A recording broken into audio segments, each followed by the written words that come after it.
Charles de Gaulle was a French general and statesman who acted as leader of the Free French during the Second World War.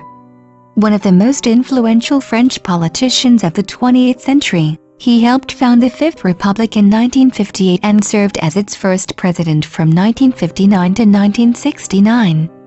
He was a right-wing conservative and a keen French nationalist. His brand of right-wing conservatism is branded Gaullism. Charles de Gaulle was born in Lille, Flanders, in 1890.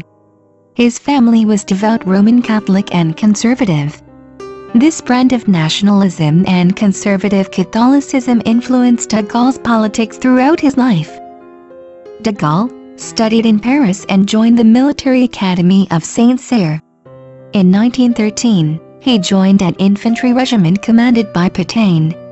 During the First World War, de Gaulle was wounded on 2 occasions and was involved in the heavy fighting around Verdun.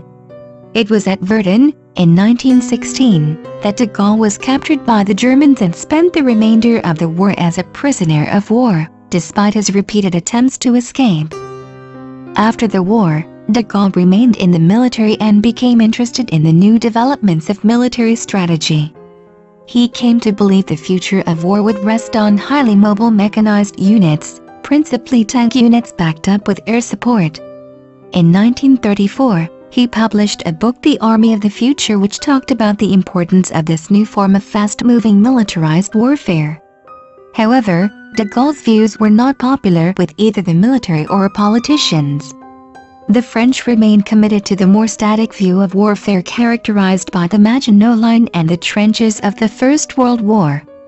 Combined with de Gaulle's capacity to irritate senior officers, he was marginalized by the military high command and refused promotion. He also fell out with Pétain over a 1938 book on France and her army. However, during the German invasion of France in 1940, de Gaulle was given command of a tank unit. At Chaumont on the 28th May 1940, his unit provided one of the few occasions where the German advance was stalled and briefly pushed back. However, lacking air support and overwhelmed by the superior German armed divisions, French fell into a humiliating retreat. During the crisis, de Gaulle was briefly made Minister of War by French Prime Minister Paul Reynaud, but, after just 6 weeks of fighting, many French politicians, led by Pétain, wanted to seek an armistice with the Germans. This led to the creation of Vichy France. General Charles de Gaulle was the most senior army officer to reject the armistice, seeing it as a betrayal of France.